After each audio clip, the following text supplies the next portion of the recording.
বাবা কি করতেছিস? বালতি ভর্তি হাতে জল, তো জল নিয়ে চলে এলাম।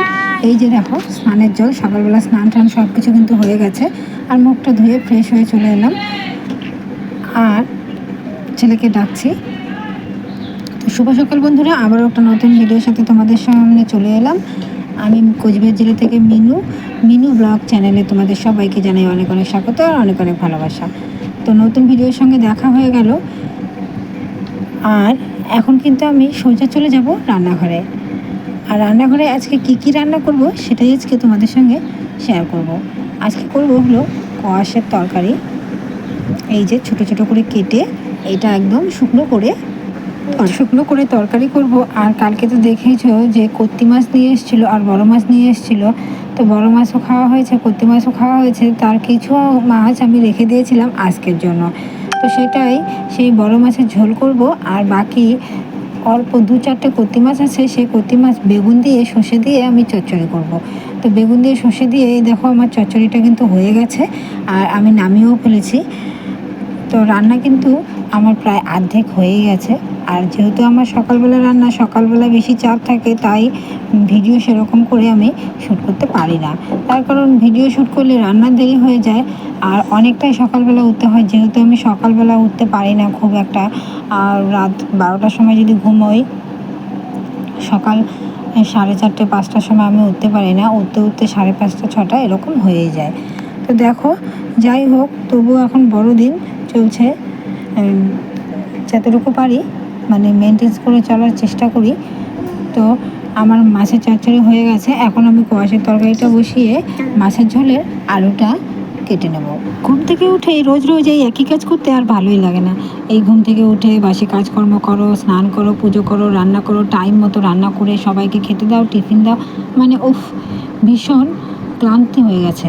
মনে হয় একটা দিন কোথাও গিয়ে থাকলে বুঝি একটু রেস্ট পাওয়া যেত, এরকম মনে হয়। আবার কোথাও গিয়ে শান্তিও লাগে না, বাড়িতে ওরা কী করছে। যেহেতু আমার বাড়িতে আর কোনো মেয়ে মানুষ নেই, আমার শাশুড়ি মা কিছুই করে না, তো সেই জন্য কোথাও যদি যাই গেলেও টেনশন হয়। একা একা ডিউটিতে যাবে, আবার রান্না করে খাবে, খেয়ে যাবে, বাড়ির সব কাজকর্ম করবে, ভীষণ টেনশন হয়, গিয়ে থাকতেও পারি না। তো সেই জন্য আমি কোথাও যাইও না। আর বাবার বাড়ি তো কাছাকাছি একটা যাওয়াও হয় না। বাবার বাড়িও আমি খুব কমই যাই। যদি সন্ধ্যেবেলা গেলাম 1 ঘন্টা থেকে রাতেবেলায় চলে আসলাম, ওর বাবার সঙ্গে যাবো, ওর বাবার সঙ্গেই চলে আসবো। না হলে না, আবার আমি যাব, আবার ও নিতে যাবে, সেরকম যাই না। তো সেজন্য একসঙ্গে যাই, একসঙ্গে চলে আসি। আর এই যে দেখো, কোনো দিন ইচ্ছে করে যে আজকে গিয়ে একটু থাকি, কিন্তু আর থাকা হয় না। থাকার কথা বললেই মানে রাগ হয়ে যায়, মানে আমার রান্না করে খেতে হয়, তুমি যাবে, কিন্তু সে বলে কি আমি কোথাও যাবো না, বলো বন্ধুরা। তো যাই হোক, এই গেল আমার বাড়িতে কোথাও ঘুরতে যাওয়ার কথা। আর অন্য তো কোথাও ঘুরতে যাই না, যে কোনো রেস্টুরেন্টে খেতে গেলাম বা রাজবাড়িতে ঘুরতে গেলাম, এসব তো কোনো দিনও যাই না। কিন্তু নর্মাল যে বাবার বাড়ি যাওয়া, সেটাও আর যাওয়া হয় না। আর কি করব,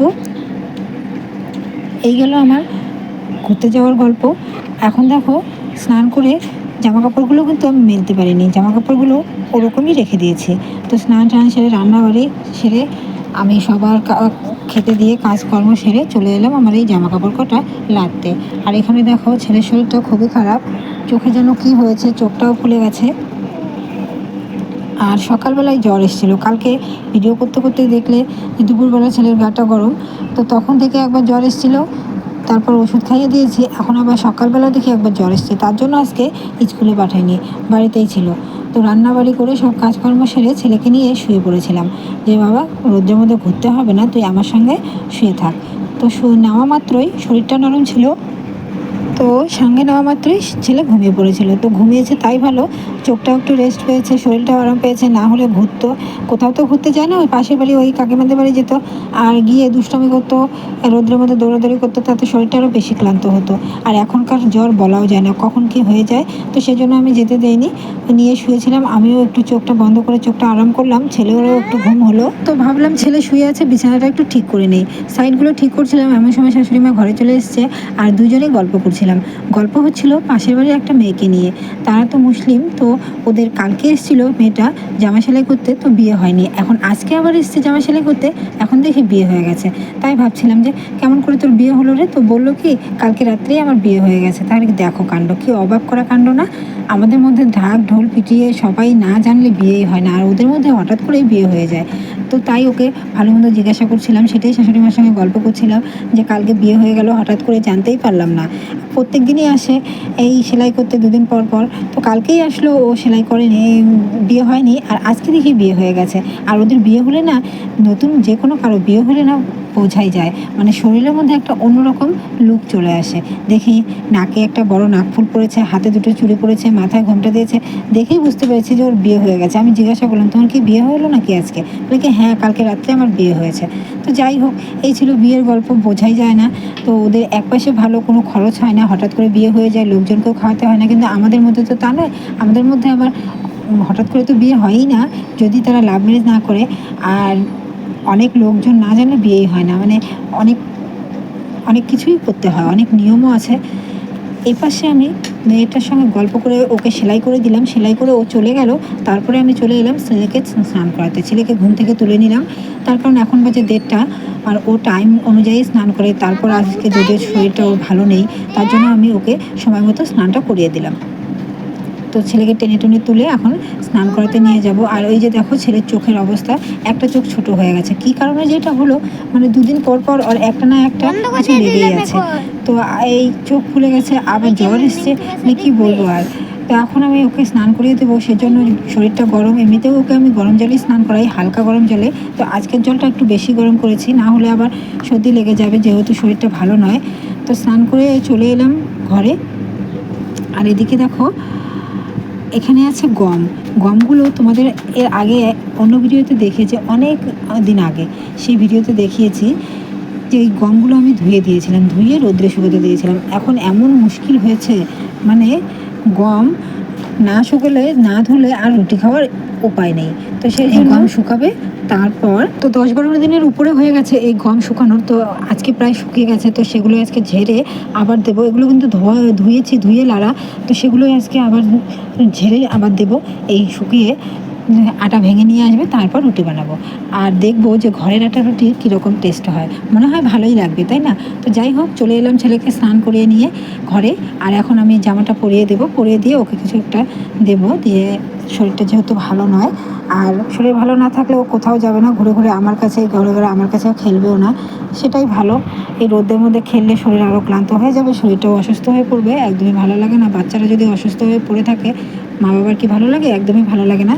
তো সেই জন্য বলছি, বাবা তুই কোথাও যাস না, এখন বিছানায় বসে থাক। আর স্কুলে তো যাওয়া হয়নি, পরে একটু পর যদি ওর শরীর ভালো লাগে তখন কিন্তু আমি ওকে নিয়ে একটু পড়তে বসাবো। তো পড়াশোনাটাও তো একটু ঠিক রাখতে হবে, যদি শরীরটা ভালো থাকে তাহলে নিয়ে পড়তে বসবো।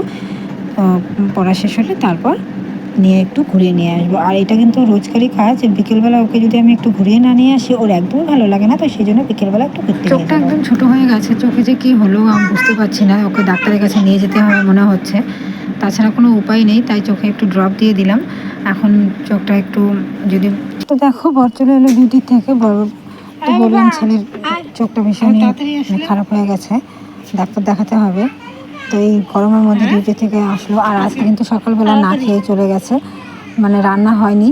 তো আমার খুব খারাপ লাগছিল, সকালবেলা না খেয়ে গেলে, আমরা রান্না করে খাই, ও যদি না খেয়ে যায়, ওই তো আসল লোক, তো ও না খেয়ে গেলে আমার খুবই খারাপ লাগে।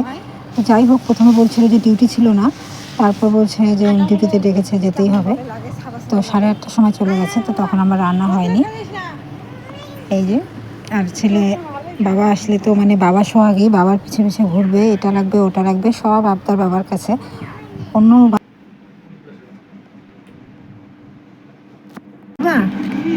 কি লিখছো তুমি? লেখো। শরীর ভালো লাগছে এখন? অল্প অল্প ভালো লাগে, শুলে বেশি ভালো লাগে। শুলে বেশি ভালো লাগে? তাহলে শুয়ে থাকো। ঘুমাইলে বেশি ভালো লাগে, সেটা বললাম। ঘুমালে বেশি ভালো লাগে? ঘুমাইলে যে খাওয়া দাওয়া করে আরাম করে। হ্যাঁ, তাহলে খাওয়া দাওয়া করে ঘুমিও, ঠিক আছে? এখন তোমাকে খেতে দেবো, খাওয়া হলে তারপর ঘুমিয়ে পড়ো, শুয়ে থাকো। ছেলের শরীরটা একদমই